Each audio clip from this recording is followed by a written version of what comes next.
I feel kind of sick. Come on, Marty, pass it on. It's stimulating, mind-expanding, safer to use than alcohol.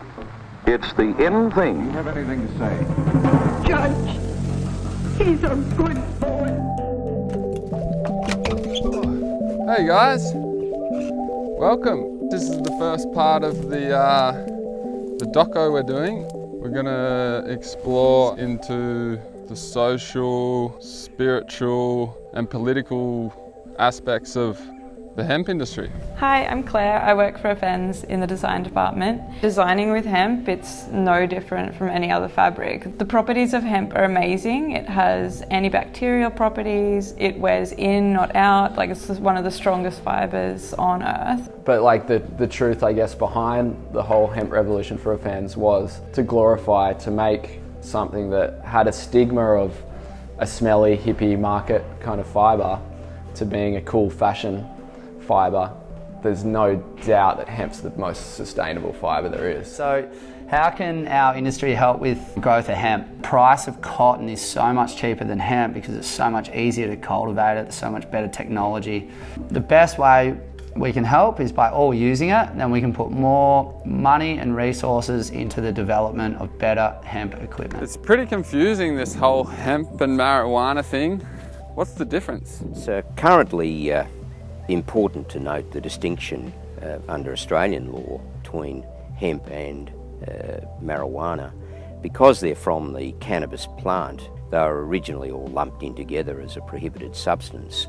But now it's generally accepted legally that the tetrahydrocannabinol or THC component of cannabis, which is the psychoactive component or the one that makes people high, with hemp, if it's 0.3% or less, then hemp is lawful. Afends have been using hemp in their garments for years now. Join us on this journey into this magical plant. The United States has, to some extent, led the way in that they've legalised marijuana in a number of states, and Australia tends to follow the trends to an extent in the United States legal system. In the US, cannabis is still federally illegal and remains a Scheduled I drug. That being said, a number of states have legalized recreational and medical use. So now we're going to head north to America and see what's going on in the cannabis industry there. Let's see what we can learn, hey?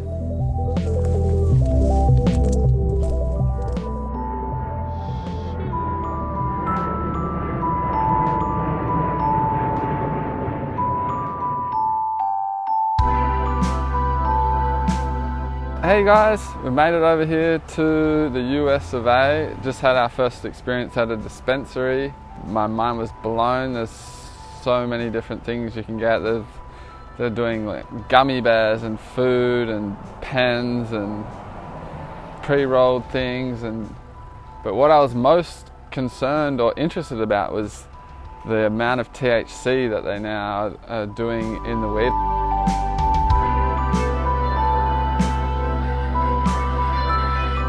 I'm at Venice Beach. I sell recreational marijuana here, and the legalization has helped me to not be in jail because I have a license to be out here. No, it's crazy. There's a lot of technical stuff going on with the weed here, like 5 and 7% THC. They're now doing 20 to 30%. So we're going to try out some of the products and.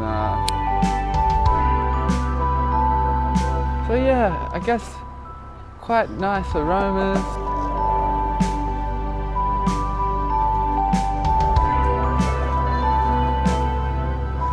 Now let me introduce you to me. I'm Alan. I'm from Houston. I'm actually out here on a trip, and I'm praying for President Trump to make marijuana federally legal. But until then, I'll be coming to California to buy weed and take it back to Houston and sell it over there. Fuck the rules. Y'all's laws are stupid. Marijuana's gonna sell regardless. It's inevitable. So either hop on the train now or we'll be selling marijuana to you later.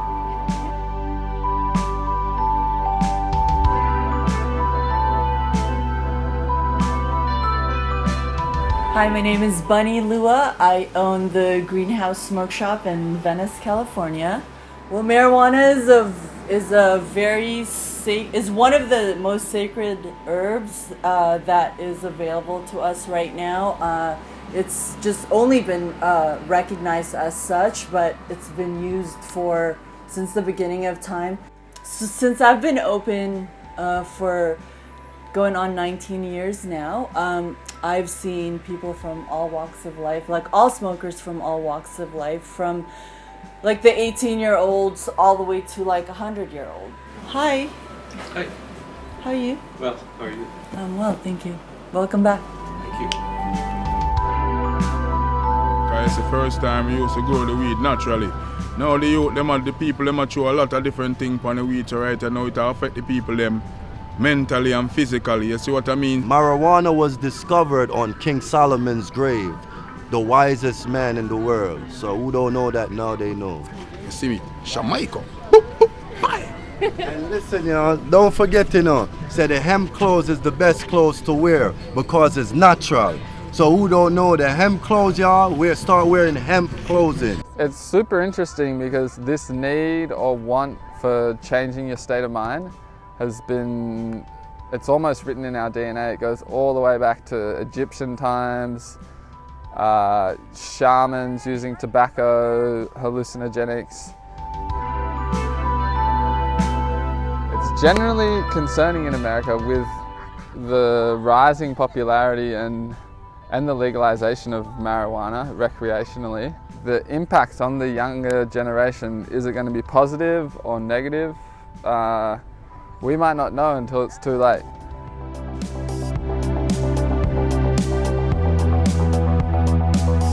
Hey guys, we're over here in America still exploring the legalization of cannabis. Today we're meeting with the newly retired DA of the LA County to continue our conversation of the potential negative impacts of the industry. My name is William Hodgman. I worked for the Los Angeles County District Attorney's Office for 39 years and am recently retired. I have seen an impact with regard to the legalization of marijuana. My former office, the LA County DA's office, has created a special prosecution unit to deal with some of the more, you might say, technical or case-specific issues. For instance, developing drug recognition expertise so that law enforcement can more readily determine that a driver is under the influence of marijuana. The whole phenomenon is relatively new in California. We're still learning about how to cope with it.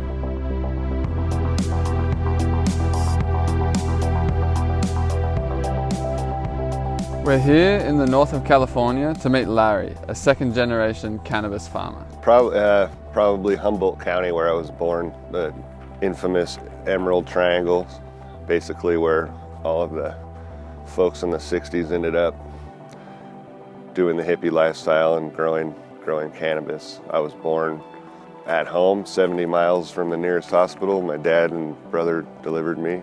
It's kind of a culture thing. If I was born in Idaho, I'd farm potatoes, but I was born in Humboldt, so I farm cannabis. Everything we do is organic and all certified. Again, sadly, corporations tend to do things unethically and for mass consumption and mass profit. And so it takes away from the cultural aspect of it. We tend to dabble a little too much and we're very arrogant as humans and thinking that we can create this little microenvironment and produce exactly what we want. I think we'd be better suited trying to just fit in. Yeah, currently CBD is federally legal, so long as there's no THC in whatever product you may have. It can be shipped, it can be bought in any state in the US. We're in Nevada City, which it's a pretty beautiful place, and I reckon it's a good place to start investigating. Greetings, my name is Ryan King, and welcome to the Spirit House, and specifically the spirit of CBD, which we represent. Cannabidiol, it is called. And what's unique about our system here, it's about recognizing the sacrifice of the plant, the spirit energy, the organic nature, the hemp environment, which has zero THC, and most of all, the healing that is taking place. We say spirit again because of the sacrifice of the plant kingdom that is given its life to heal us. It is part of our culture. It's always been our culture, and you can transform your life. It's been a miraculous journey, and the hardest part is basically how can we have you make contact with the medicine. It's just magical. So what does the legalization mean for the average Joe? Well, pot is now legal in California for adults 21 and older, and individuals can grow up to 6 plants and possess as much as an ounce of cannabis. But can hemp redeem its image? I think it can. Let's get back home and really spark this hemp revolution.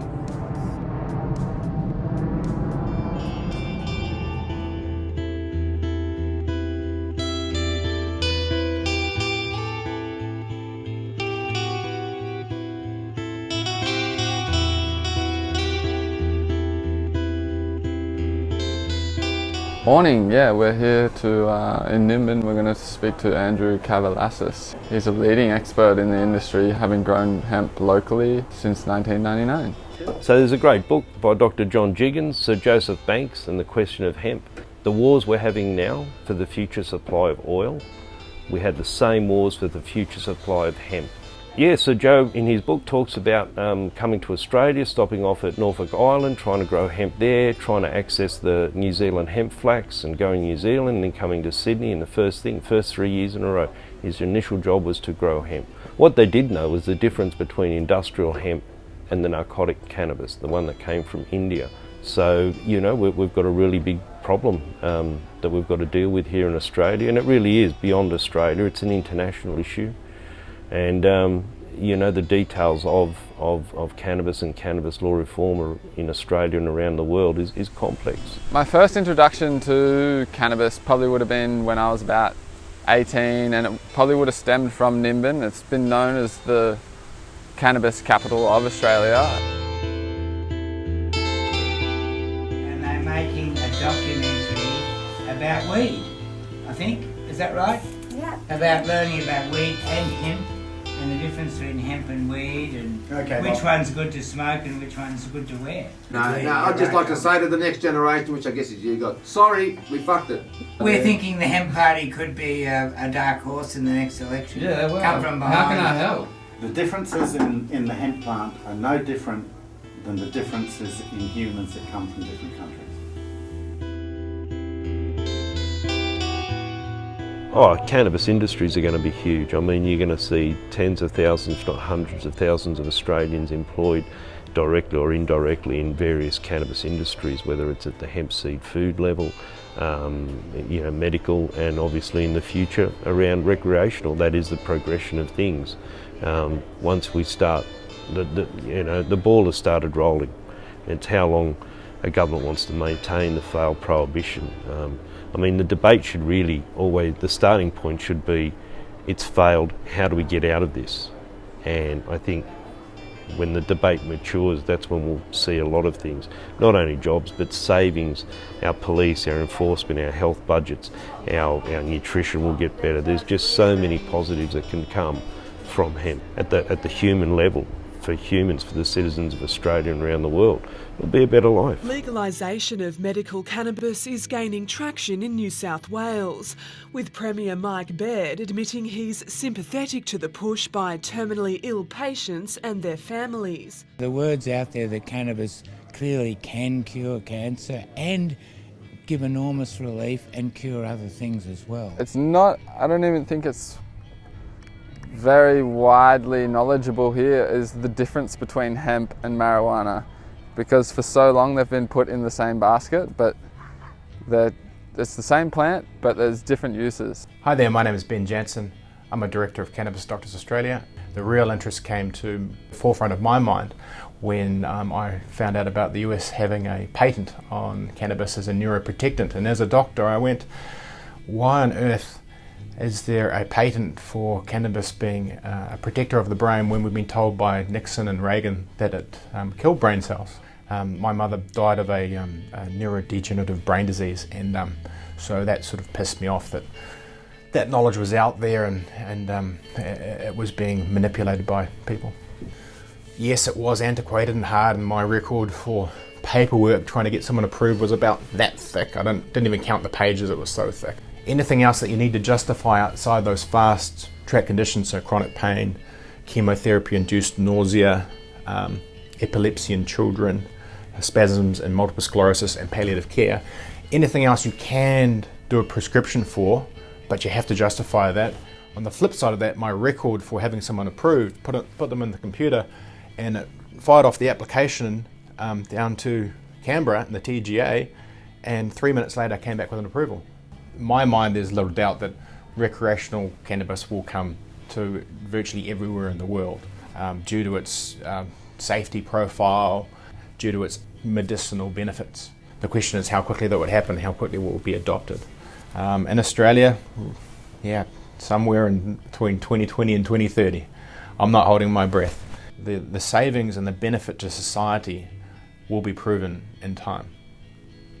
The problem with pharmaceuticals these days is a lot of diagnostic momentum and pharmaceutical momentum, and we just start throwing drugs at people because it's easy.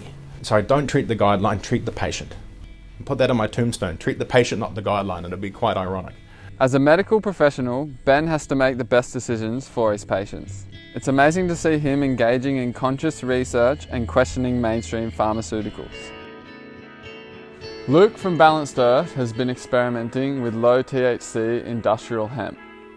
The raw material can be mixed with lime to create a carbon negative building product. Okay, so this is last year's hemp crop hull. This is what we hauled out of the bottom of the paddock to potentially process and build with. On the outside you've got the bast fibres, which are the really strong ropey fibres. During the war they used it for almost anything, everything. Inside of the bast fibres you have the hurt. So that's the central core of the stem, and that's what we use for building.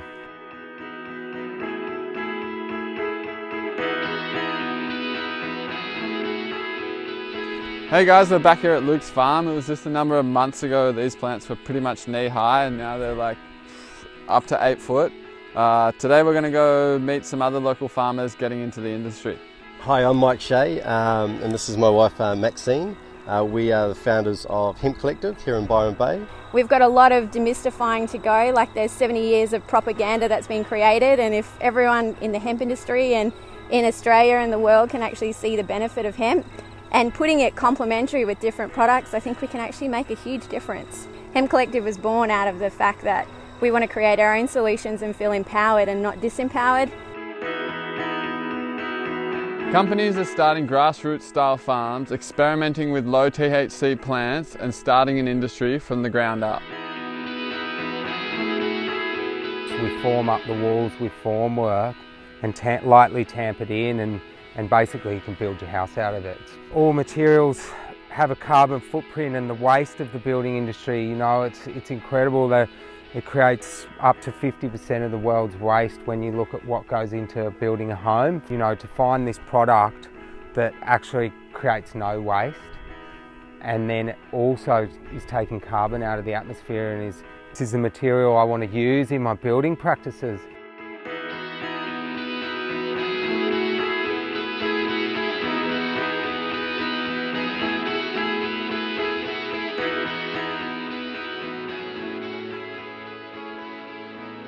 Although Australia is a pretty progressive nation, we've fallen behind on the integration of the cannabis plant. Not only medicinal, but food, textile and the construction industry too. Medical cannabis was made legal in Australia in 2016, yet it's still not getting into the hands of people in need. Morning guys, we're here at United in Compassion. It's a medical cannabis conference on the Gold Coast. It's a super inspiring story. Lucy Haslam, through losing her son, has got politicians, doctors, industry professionals, growers. They've all come together to speak on behalf of medical cannabis on where it is now and where it's going.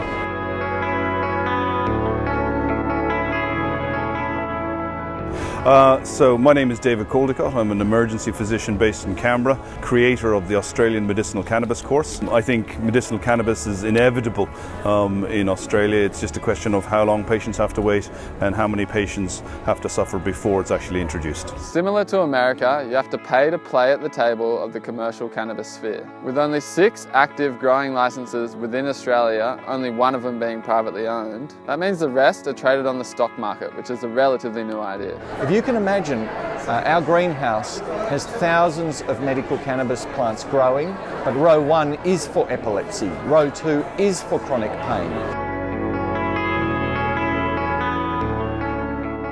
G'day, I'm Richard Di Natale, leader of the Australian Greens. We've been campaigning on drug law reform and in particular medicinal cannabis and also recreational cannabis law reform for a number of years now. When it comes to medicinal cannabis, I think we're very close to getting a set of rules in place that mean that people can get access to medicinal cannabis when they need it. I think when it comes to legalisation of recreational cannabis, the journey's going to be a bit longer. We're seeing huge changes around the world. We're seeing what's happening in places like Canada, referendum now around the corner in New Zealand. I do hope that within the next few years, Australia moves on. We have a mature, evidence-based conversation about why it makes so much sense to take this out of the hands of criminals and to put it within a regulated health framework.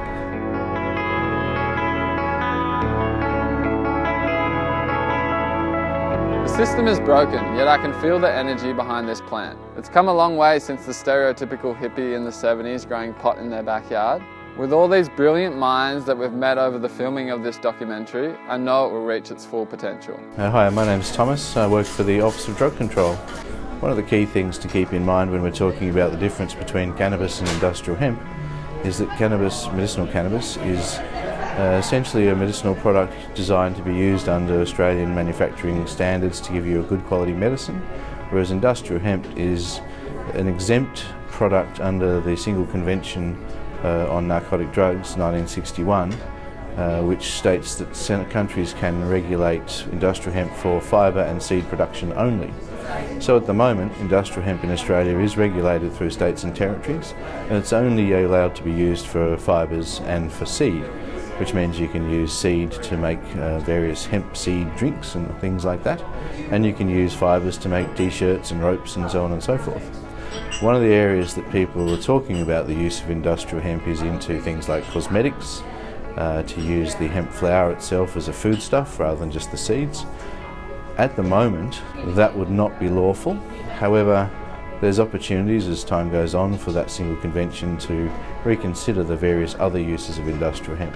But until such time as Australia takes some fairly lenient interpretations on the United Nations Single Convention, we're restricted to hemp and hemp seed and hemp fibre only.